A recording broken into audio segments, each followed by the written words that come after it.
ಯಲ್ಲಿ ಕೇರಳಕ್ಕೆ ಅಕ್ರಮವಾಗಿ ಬೇಳಿಕಲ್ಲು ಸಾಗಣೆ ಮಾಡ್ತಾ ಇದ್ದ ಲಾರಿ ಮಾಲೀಕನಿಗೆ ದಂಡ ವಿಧಿಸಲಾಗಿದೆ. ಪರ್ಮಿಟ್ ಇಲ್ಲದೆ ಬೇಳಿಕಲ್ಲು ಸಾಗಾಣಿಕೆಯ ಹಿನ್ನೆಲೆಯಲ್ಲಿ ಗಣಿ ಹಾಗೂ ಭೂವಿಜ್ಞಾನ ಇಲಾಖೆ ಅಧಿಕಾರಿಗಳು ದಾಳಿಯನ್ನು ನಡೆಸಿದ್ರು.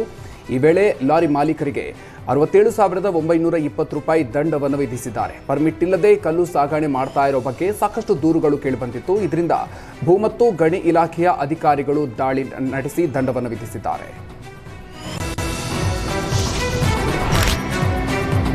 ಯುಪಿಎಸ್ಸಿ ಪರೀಕ್ಷೆಯಲ್ಲಿ 641 ರ್ಯಾಂಕ್ ಪಡೆದ ವಿಲ್ಸನ್ ಗಾರ್ಡನ್ ಪಿಎಸ್ಐ ಸಾಗರ್ ರನ್ನ ಬೆಂಗಳೂರು ಪೊಲೀಸ್ ಕಮಿಷನರ್ ಸೀಮಂತ್ ಕುಮಾರ್ ಸಿಂಗ್ ಸನ್ಮಾನಿಸಿ ಅಭಿನಂದಿಸಿದ್ದಾರೆ.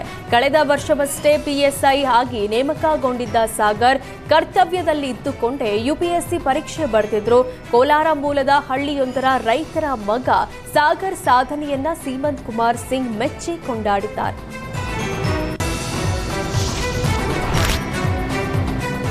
ಖ್ಯಾತ ಮುಳುಗು ತಜ್ಞ ಈಶ್ವರ್ ಮಲ್ಪೆ ಅವರಿಗೆ ಮಂಗಳೂರಿನ ಮೈಕಲ್ ಡಿಸೋಜಾ ಚಾರಿಟೇಬಲ್ ಟ್ರಸ್ಟ್ ವತಿಯಿಂದ ಸುಮಾರು 7 ಲಕ್ಷ ರೂಪಾಯಿ ವೆಚ್ಚದ ನೀರಿನಡಿ ಮುಳುಗಿ ಜೀವರಕ್ಷಣೆ ಮಾಡುವಾಗ ಉಪಯೋಗಿಸುವ ಸಂವಹನ ಸಾಧನವನ್ನು ಕೊಡುಗೆಯಾಗಿ ನೀಡಲಾಗಿದೆ.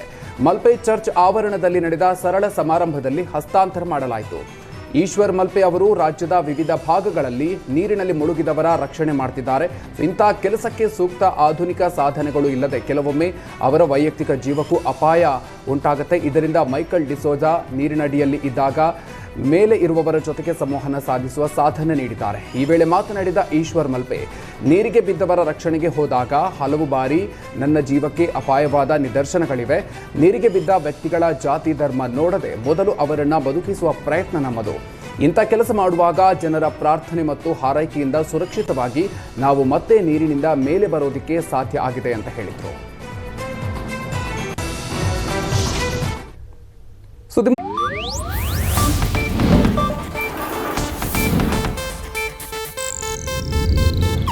ಇದು ಏಷ್ಯಾನೆಟ್ ನ್ಯೂಸ್ ನೆಟ್ವರ್ಕ್ ಪ್ರಸ್ತುತಿ.